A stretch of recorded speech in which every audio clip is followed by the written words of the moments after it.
నమస్తే, welcome to Zee Telugu news. నేను రత్న. ఇక బంగారం కొనే వారికి గుడ్ న్యూస్. గత 3 రోజుల్లో 2 సార్లు పెరిగిన బంగారం ధర ఇవాళ భారీగా తగ్గింది. బంగారం 2300కు పైగా తగ్గింది. దీంతో ప్రస్తుతం 24 క్యారెట్స్ తులం బంగారం 1.43 లక్షలకు చేరింది. ఇక వెండి కూడా 8000కు పైగా దిగి వచ్చింది. ప్రస్తుతం కిలో వెండి 2,26,000కు చేరుకుంది. ఇక దేశీయ మార్కెట్ విషయానికి వస్తే భారీ నష్టాల్లో ట్రేడ్ అవుతుంది. సెన్సెక్స్ 700కు పైగా, నిఫ్టీ 230 పాయింట్లకు పైగా నష్టాల్లో ట్రేడ్ అవుతుంది. ఇదే అంశానికి సంబంధించి మనతో పాటు సీనియర్ మార్కెట్ అనలిస్ట్ అటు గురుప్రసాద్ గారు అందుబాటులో ఉన్నారు. ఆయనతో మాట్లాడి మరిన్ని విషయాలు తెలుసుకుందాం. గురుప్రసాద్ గారు, నమస్తే అండి. నమస్తే. మనం మార్కెట్ నష్టాల్లో కొనసాగడం చూస్తున్నాం. ఎలా చూడొచ్చంటారు? దానికి గల ప్రధాన కారణాలు ఏంటండి? ప్రధాన కారణం అంటే జనరల్ గా మార్కెట్ బాటమ్ నుంచి ఒక మంచి ఆల్రెడీ ఒక రైజ్ అయిందండి. దాదాపు ఒక 2000 పాయింట్ల దాకా పెరిగింది. బట్ ఓవరాల్ గా మన మార్కెట్ చూసుకుంటే నేను ఎప్పుడు చెప్తూనే ఉన్నాను, సెల్లింగ్ ప్రెషర్ లో ఉంది. ఎవ్రీ రైజ్ షార్ట్ అని చెప్తాను. బట్ ఆ రైజ్ షార్ట్ అనేది ఎక్కడ చేయాలనేది చాలా స్పెషలైజ్డ్ గా అందరికీ తెలీదు. టెక్నికల్ గా బాగా నాలెడ్జ్ ఉండే వాళ్ళకి తెలుస్తుంది. కాబట్టి రెసిస్టెన్స్, మంచి రెసిస్టెన్స్ ఉన్నప్పుడంతా మనకు అనిపించినప్పుడు సెల్లింగ్ చేయాలి. అలాంటి సెల్లింగే ఇప్పుడు వచ్చింది. ఎందుకంటే న్యూస్ అన్ని అబ్జర్వ్ చేసుకునిందండి మార్కెట్. అంటే ఎలా చెప్పాలంటే యుద్ధం ఆగుతుందా, తర్వాత అగ్రిమెంట్స్ జరుగుతాయా, ఇలాంటి న్యూస్ కన్నీ అబ్జర్వ్ చేసుకొని మార్కెట్ ఇప్పుడు మళ్ళీ ఫాల్ అనేది స్టార్ట్ అయింది. ఇప్పుడు అట్ ప్రెసెంట్ ఈ ఫాల్ వచ్చి మనకి నిఫ్టీ వచ్చి మనకి ఇప్పుడు నెక్స్ట్ ఈ వీక్ వచ్చి మనకి లెవెల్స్ చెప్తాను ఖచ్చితంగా.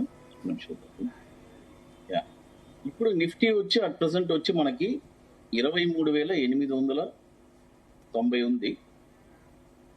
ఈ వీక్ లెవెల్స్ వచ్చి మనకి డౌన్ సైడ్ లెవెల్స్ వచ్చి 23,770, 23,670. ఇక ఫైనల్ గా లెవెల్ 23,490 అండి. ఈ వీక్ వచ్చి ఈ లెవెల్స్ మనం చూడడానికి అవకాశం. అంటే సార్, మీరు గత ఇంటర్వ్యూలో చెప్పారు జూన్ లో మార్కెట్ భారీగా పడబోతుంది అని చెప్పి. అంటే అది ఇదే అనుకోవచ్చా? ఇంకా పడే అవకాశం ఏమైనా కనిపిస్తుంది? డెఫినెట్ గా ఇది మనకు ఒక డౌన్ ఫాల్ అనే అనుకోవచ్చు. ఇక్కడ నుంచి మనం ఆ డౌన్ అనేది మనం ఎక్స్పెక్ట్ చేయొచ్చు. ఇంకా ఎంత వరకు పడిపోయే అవకాశం కనిపిస్తుంది సార్? అవకాశం వచ్చి నాకు తెలిసి మళ్ళీ నా అనాలిసిస్ ప్రకారం బాటమ్ అవుట్ మళ్ళీ లో టెస్ట్ చేయాలండి. అంటే 21,700, 22,000 ఆ లో టెస్ట్ చేసిన తర్వాతే మళ్ళీ బౌన్స్ బ్యాక్ అయితే బాగుంటుంది. ఎందుకంటే అది ఒక పెండింగ్ ఉండిపోయింది ఆ లో టెస్ట్ చేయడం. కాబట్టి అది ఏదైనా ఒక ఈ 2-3 నెలల్లో ఆ లో టెస్ట్ చేసే అవకాశాలు ఉన్నాయండి. ఓకే, ఈ రోజు క్లోజింగ్ ఎలా ఉండబోతుంది సార్? ఈ రోజు మనకి నెగటివ్ లోనే క్లోజ్ అయ్యడానికి అవకాశం ఉంది. ఇంకా అట్ ప్రెసెంట్ వచ్చి ఇప్పుడు 23,860 ఉంది. 860 గానీ బ్రేక్ అయితే ఇంకా సెల్లింగ్ ప్రెషర్ ఇంకా హెవీగా రావడానికి అవకాశం. చాలా సెక్టర్లు ఇప్పటికే బాటమ్ అవుట్ అయి ఉన్నాయి. మరి వాటిపైన ఇన్వెస్ట్ చేయడం మంచిదే అంటారు? ఏం చెప్తారు? ఖచ్చితంగా అండి. అంటే మార్కెట్ లో చూడండి, చాలా మంది వెయిట్ చేస్తారు. ఇది ఇప్పుడు గురుప్రసాద్ గారు చెప్పారు బాటమ్ లోనే కొనాలి. లేదండి, అలా కాదండి. ఒక్కొక్క స్టాక్ వచ్చి ఒక్కొక్క బాటమ్ అనేది, మీరు అడిగిన ప్రశ్న 100% రైట్. చాలా స్టాక్స్ బాటమ్ అవుతున్నాయి. అయితే ఆ బాటమ్ లో ఫస్ట్ బాటమ్ ఏది, సెకండ్ బాటమ్ ఎక్కడ, ఇంకా డౌన్ సైడ్ లో. ఎందుకంటే బాటమ్స్ అంటే ఒకే బాటమ్ కాదండి, ఒక 2-3 బాటమ్స్ గా మనం దాన్ని విభజించుకోవాలి. అంచెల వారీగా విభజించుకొని, ఇప్పుడు ఫర్ ఎగ్జాంపుల్ అండి టీసీఎస్ ఉంది. మనం ఏం చెప్తున్నాము, మొన్న నేను హైదరాబాద్ వచ్చినప్పుడు భరత్ గారితో కూడా చెప్పాను, 1800 వచ్చినప్పుడు టీసీఎస్ కొనాలి అని చెప్పాను. మళ్ళీ నెక్స్ట్ లెవెల్ కూడా ఇచ్చాను 1400. కాబట్టి ఇలాంటి లెవెల్స్ ఒకే లెవెల్లో మన డబ్బులు పెట్టుబడి పెట్టకుండా అంచెల వారీగా మనం పెట్టుబడి పెడితే నెక్స్ట్ కమింగ్ ఒక 3 to 4 years లో మనకు ఒక యావరేజ్ ప్రైస్ అనేది మనకు ఉంటుంది, మనకు ఉన్న ప్రైస్. నెక్స్ట్ పెరిగేటప్పుడు 100% రిటర్న్స్ కూడా రావడానికి అవకాశం ఉంది. చాలా మంది ఏం చేస్తారంటే మొత్తం డబ్బులు ఒకే లెవెల్లో కొనేస్తారు. సార్, లాంగ్ టర్మ్ ఇన్వెస్టర్లకి ఏం చెప్తారు? వాళ్ళు ఈ సమయంలో ఏం చేస్తే మంచిది అంటారు? లాంగ్ టర్మ్ వాళ్ళు ఇప్పుడు అట్ ప్రెసెంట్ ఆల్రెడీ ఉండే స్టాక్స్ ని హోల్డ్ చేసుకోండి, ఏది అమ్మబాకండి. మళ్ళీ ఇప్పుడు మీ కెపాసిటీ ఉంది, మనం కొనగలము అని అనుకుంటే ఇప్పుడు ఐటీ స్టాక్స్ అన్ని చాలా బాటమ్ అవుట్ అవుతున్నాయండి. నేను పర్టికులర్ గా ఐటీ స్టాక్స్ ప్రిఫర్ చేస్తున్నాను. నెక్స్ట్ కమింగ్ ఒక 3 to 4 years తర్వాత ఐటీ స్టాక్స్ అన్ని పెద్ద భూమ్ లో ఉండబోతుంది. కాబట్టి ఇదన్నీ ఎందుకంటే నా ఎక్స్పీరియన్స్ లో చెప్తున్నాను, తక్కువ రేటుకే అట్ ప్రెసెంట్ కొని పెట్టాలి. ఏ స్టాక్స్ అయినా చూడండి, విప్రో వచ్చి ఇప్పుడు 180 రూపీస్ ఉంది. ఇవన్నీ నెక్స్ట్ కమింగ్ ఒక 4 to 5 years లో 1000 రూపీస్ మళ్ళీ చూడడానికి అవకాశం ఉంది. ఓకే. అండ్ మనం చూస్తే స్మాల్, మిడ్ అలాగే లార్జ్ కి సంబంధించి వాళ్ళు ఏ సెక్టార్ని సెలెక్ట్ చేసుకోవడం మంచిదంటారు ఈ సమయంలో? మీ సజెషన్ ఏంటి దానికి సంబంధించి? లేదండి, అంటే ఎప్పుడైనా ఒకే సెక్టర్ మనం నమ్ముకోకూడదు. అదొకటి. ఒక 4 సెక్టర్స్, ఎఫ్ఎంసీజీ, స్టీల్ సెక్టర్, తర్వాత మోటార్స్, ఇలా ఒక 4-5 సెక్టర్స్ కానీ ఎంచుకుంటే అట్ ప్రెసెంట్ నేనేమంటానంటే ఐటీ వచ్చి బాగా ఇంకా డ్రాస్టిక్ వస్తుంది కాబట్టి ఐటీ సెక్టర్ ని కొద్దిగా కాన్సన్ట్రేట్ చేయమని చెప్తాను.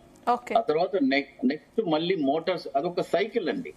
చూడండి, ఎప్పుడైనా మార్కెట్ జనరల్ గా మార్కెట్ ఫాలో అయ్యేటప్పుడు కొన్ని స్టాక్స్ పైకి వెళ్తూ ఉంటుంది.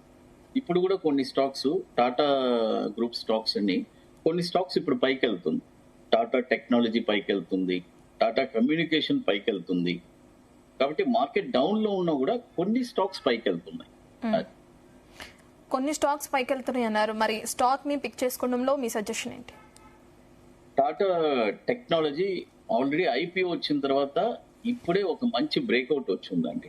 టాటా టెక్నాలజీ అది ఒక 800 రూపీస్ కానీ బ్రేక్ క్రాస్ అయిందంటే సాలిడ్ గా ఒక 300 రూపీస్ టార్గెట్ ఉంది. 1100 రూపీస్ వెళ్తుంది టాటా టెక్నాలజీ. అదేలాగా టాటా కమ్యూనికేషన్ కూడా అట్ ప్రెసెంట్ ఒక షార్ట్ టర్మ్ లో తీసుకోవచ్చు.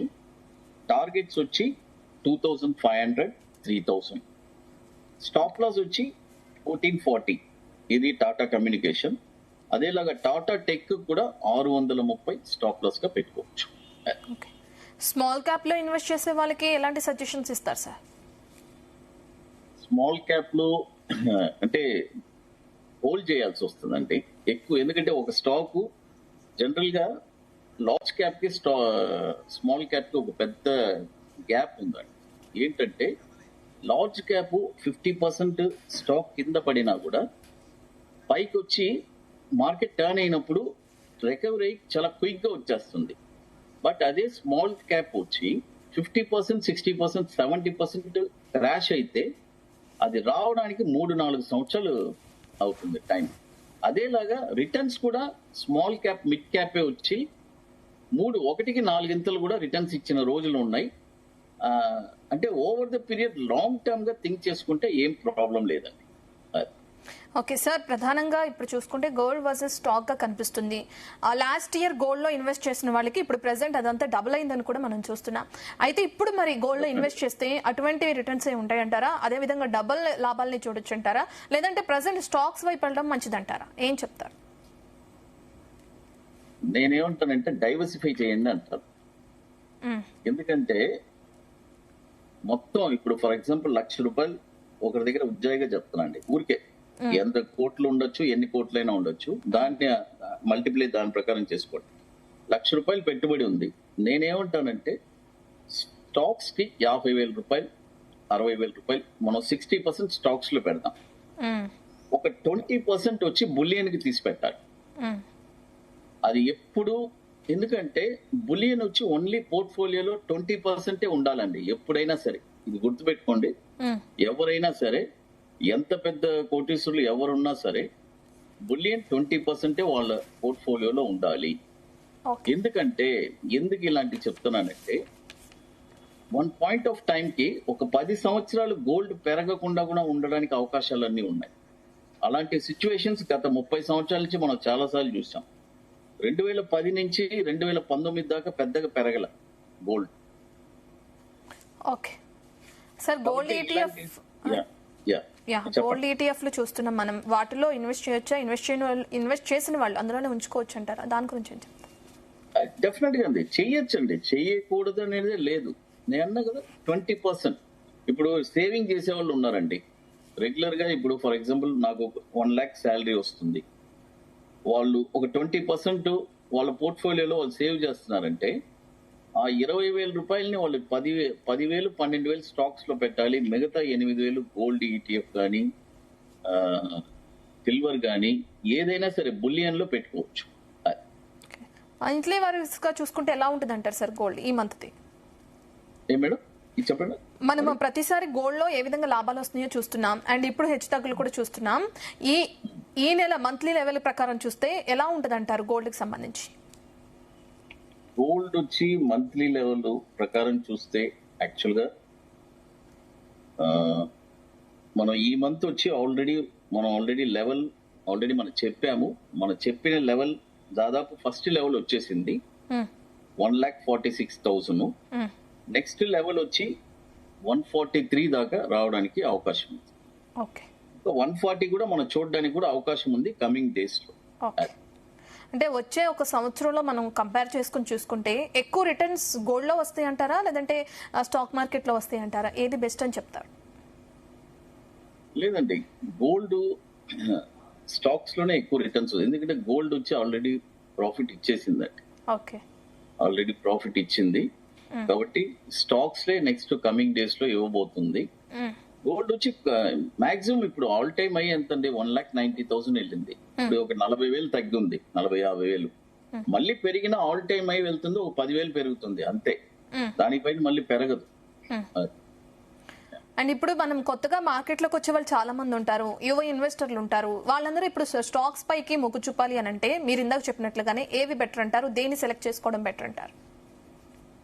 ఫస్ట్ కొత్తగా వచ్చిన వాళ్ళు ఫస్ట్ ఒక ఫైనాన్షియల్ కన్సల్టెంట్ ని ఫాలో అవ్వాలి. వాళ్ళని కన్సల్ట్ చేసి, ఎందుకంటే ఎన్నో స్టాక్స్ ఉన్నాయి, ఎన్నో కంపెనీలు మూతపడిపోతున్నాయి. ఏది మంచి కంపెనీ అనేది ఫస్ట్ ఫైనాన్షియల్ మనలాంటి వాళ్ళు ఎంతో మంది ఉన్నారు. ఒక మంచి ఫైనాన్షియల్ కన్సల్ట్ కనుక్కొని వాళ్ళు పోర్ట్ఫోలియో, లేదంటే వాళ్ళకి సరే ఫైనాన్షియల్ కన్సల్టెంట్ మేము ఎందుకు ఫైనాన్షియల్ కన్సల్ట్ ని కనుక్కోవాలి, మాకు మేము ఓన్ గా చేసుకుంటాము అని అనేవాళ్ళు, వాళ్ళ కోసం మ్యూచువల్ ఫండ్స్ ఉంది. అది కూడా ఒక కరెక్ట్ అయిన దారిలో వెళ్ళాలి. మ్యూచువల్ ఫండ్స్ వాళ్ళ కోసం ఫండ్ మేనేజర్స్ పనిచేస్తున్నారు కాబట్టి ఒక నామినల్ రిటర్న్స్ వస్తుంది. కొత్తగా వచ్చే వాళ్ళు ఏం చేస్తున్నారంటే డైరెక్ట్ గా ట్రేడింగ్ లోకి వెళ్ళిపోతున్నారు మేడం. వాళ్ళు వచ్చి ఇప్పుడు స్టాక్స్ ఇవన్నీ కాదు, వాళ్ళు ట్రేడింగ్ లో వెళ్ళిపోయి ఇంట్రాడే ట్రేడింగ్ అది ఇది అని చెప్పి చేసి చాలా నష్టపోయే వాళ్ళే. కానీ ఇక్కడ రియల్ గా మార్కెట్ లో ఒక అనుభవం ఉండి సస్టైన్ అయి ఉండే వాళ్ళే సంపాదిస్తున్నారు. అదే కొత్తగా వచ్చే వాళ్ళకి ఒకటి క్లియర్ అడ్వైస్ ఇస్తున్నాను, మీరు ఒక ఫైనాన్షియల్ కన్సల్ట్ ని కనుక్కొని తర్వాత మీ డిసిషన్ మీరు తీసుకోండి. ఇట్స్ బెస్ట్ అడ్వైస్ అని చెప్తున్నాను. ఓకే సార్, షార్ట్ టర్మ్ ఇన్వెస్టర్లకి ఏం చెప్తారు? అంటే వేచి చూడడం మంచిదంటారా, కొనడం మంచిదంటారా? లేదండి, షార్ట్ టర్మ్ వాళ్ళు కొని షార్ట్ గా అంటే ఒక 3 to 4 weeks లో అమ్మే స్టాక్స్ కూడా ఉన్నాయండి. అలాంటి స్టాక్స్ కూడా ఇప్పుడు మార్కెట్ లో రన్ అవుతున్నాయి, లేక లేదు. చూస్ చేసుకొని మనం పర్టికులర్ గా చూస్ చేసుకొని చేయాలి. ఇప్పుడు ఇందాక నేను చెప్పాను మీకు, ఫర్ ఎగ్జాంపుల్ టాటా టెక్ చెప్పాను. నెక్స్ట్ ఒక 6 weeks లో 800 కానీ ఇప్పుడు బ్రేక్ అయిందంటే మనం కమింగ్ డేస్ ఆ టార్గెట్స్ అన్ని చూడడానికి అవకాశం ఉంది. అదేలాగా గోల్డ్ కంపెనీ త్రిభువన్ దాస్, తంగమైల్ లాంటి స్టాక్స్, అది కూడా ఇది గోల్డ్ షోరూమ్ TBZ అని. ఈ స్టాక్ కూడా ఇప్పుడు నెక్స్ట్ కమింగ్ ఒక 4 to 6 weeks లో ఇప్పుడు కరెంట్ మార్కెట్ ప్రైస్ వచ్చి 186 రూపాయలు ఉంది, బై చేసుకోవచ్చు. నెక్స్ట్ కమింగ్ డేస్ టార్గెట్స్ వచ్చి 230, 273, 340, స్టాప్ లాస్ వచ్చి 148. సార్ ఫార్మా సెక్టర్ ఏ విధంగా ఉంది ఈరోజు? Pharma sectors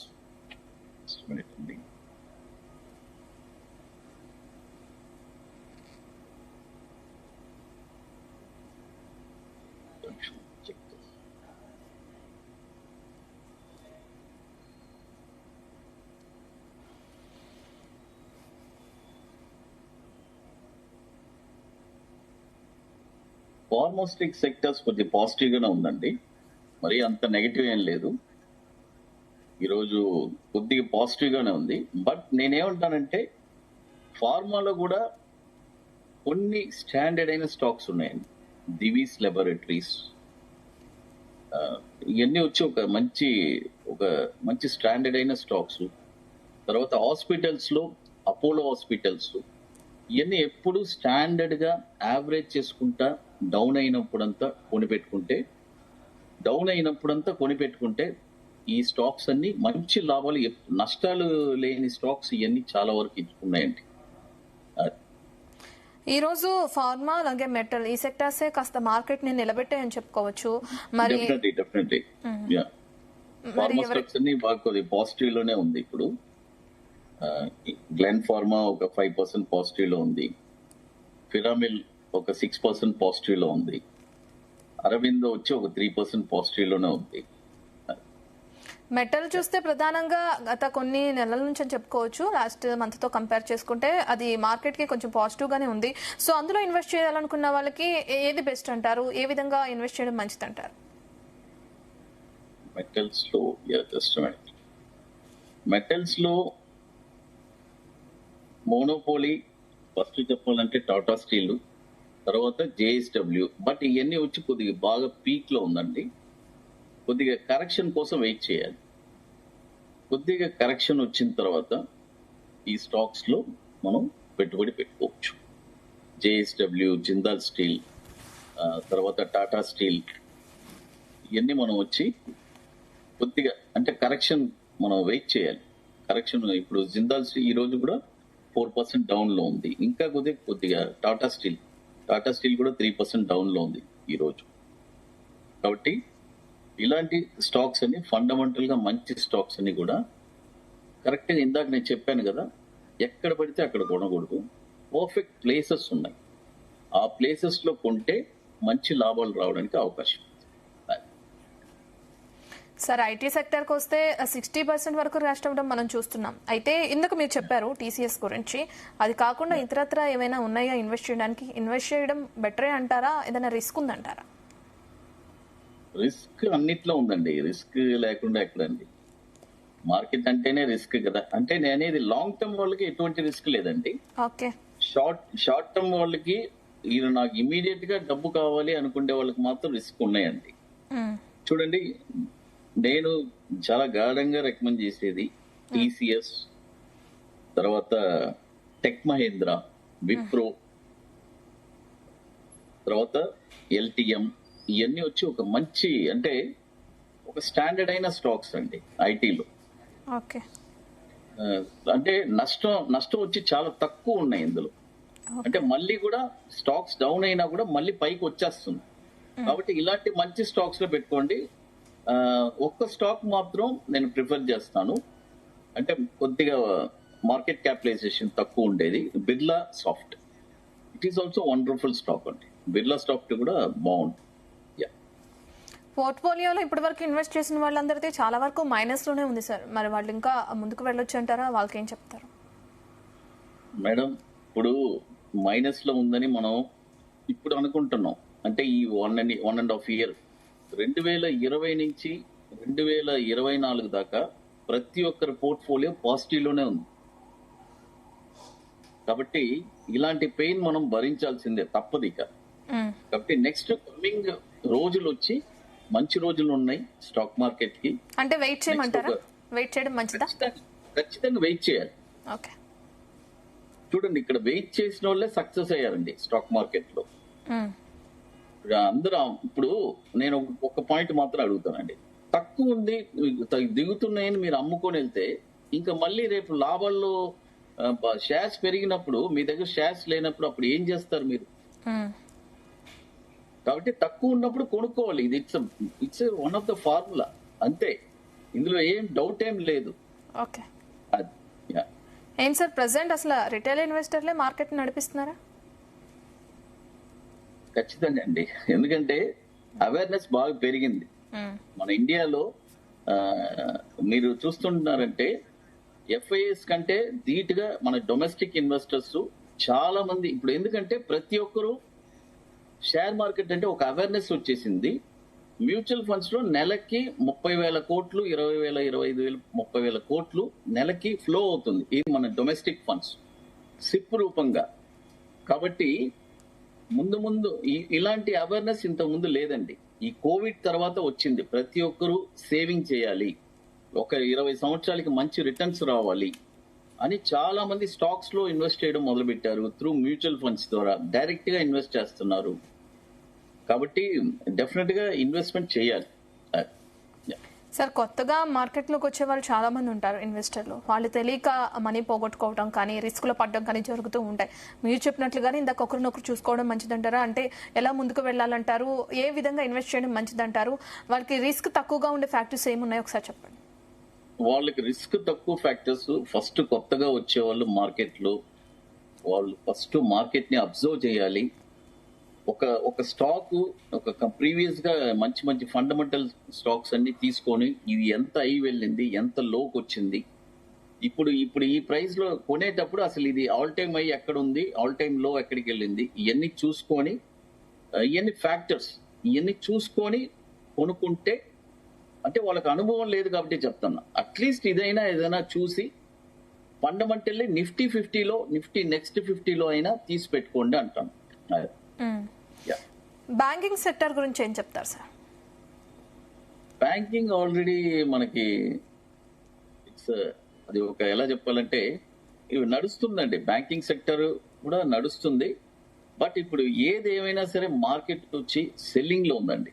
overall market selling లో ఉంది. బ్యాంకింగ్ లో ఇప్పుడు నాకు తెలిసి at present TMB, Tamil Nadu Mercantile Bank మాత్రం ఒక పాజిటివ్ గా ఉందండి. Next coming days Tamil Nadu Mercantile Bank ఇప్పుడు 764 ఉంది కాబట్టి బై చేసుకోవచ్చు. బ్యాంకింగ్ లో 937 రూపాయలు టార్గెట్, మళ్ళీ 1160, 1514, స్టాప్ లాస్ వచ్చి 511. అట్ ప్రెసెంట్ ఈ బ్యాంకింగ్ లో తమిళనాడు మెర్కంటైల్ బ్యాంక్ ఒకటి ఫోకస్ చేసుకోవచ్చు. ఓకే, మార్కెట్ పరంగా చూసుకుంటే ప్రెసెంట్ డిఫెన్స్ షేర్లలో ఇంకా గ్రోత్ మిగిలిందంటారా? ఇప్పటికే ఎక్కువ పెరిగిపోయాయి, అది చూస్తున్నాం మనం. ఏం చెప్తారు దాని గురించి? లేదండి, నా పాయింట్ ఆఫ్ వ్యూ వచ్చి ఒకటే అండి. షేర్స్ అన్ని సెక్టర్స్ మన చేతిలో ఉండాలని చెప్తాను. ఎందుకు నేను అంటున్నానంటే సెక్టర్ వైజ్ గా రోల్ ఓవర్ జరుగుతూనే ఉంటుంది. ఫార్మా సెక్టర్ బూమ్ అయిన తర్వాత మళ్ళీ ఇంకో సెక్టర్ స్టార్ట్ అవుతుంది. అప్పుడు మీ దగ్గర ఆ సెక్టర్ స్టాక్స్ లేకపోతే ఎట్లా? అందుకనే డైవర్సిఫికేషన్ చేసుకోమని చెప్తాను. నేను ₹1,00,000 ₹60,000 అన్ని సెక్టర్ స్టాక్స్ ఉండాలండి. సార్, గోల్డ్ గురించి మనం మాట్లాడుకున్నాం. గోల్డ్ చాలా మంది ఫిజికల్ గోల్డ్ కొనే వాళ్ళు ఉంటారు, డిజిటల్ గోల్డ్ కూడా కొనే వాళ్ళు ఉంటారు. ఏది బెటర్ అంటారు ఈ సమయంలో? లేదండి, నేను ఒకటే చెప్తాను. ఫెస్టివల్స్ ఫర్ ఎగ్జాంపుల్ రియల్ గా మీ ఇంట్లో ఒక శుభకార్యాలకి ఖచ్చితంగా అంటే వాళ్ళ మ్యారేజెస్ కానీ ఎన్నో ఉంటాయి ఫంక్షన్స్, వాళ్ళు కంపల్సరీ గోల్డ్ కొనాల్సిందే. అలాంటి వాళ్ళు ఫిజికల్ గోల్డ్ కొనాల్సిందే, కొనుక్కోండి. లేదండి మాకు ఇన్వెస్ట్మెంట్ మేము సేవింగ్ చేసుకుంటాము అని అనుకుంటే digital gold it's one of the best అండి. అంతే. ఎందుకంటే ఫిజికల్ లో వెళ్ళి మళ్ళీ అది వేస్టేజ్ అవన్నీ మళ్ళీ దానికి చాలా తతంగాలు జరుగుతున్నాయి.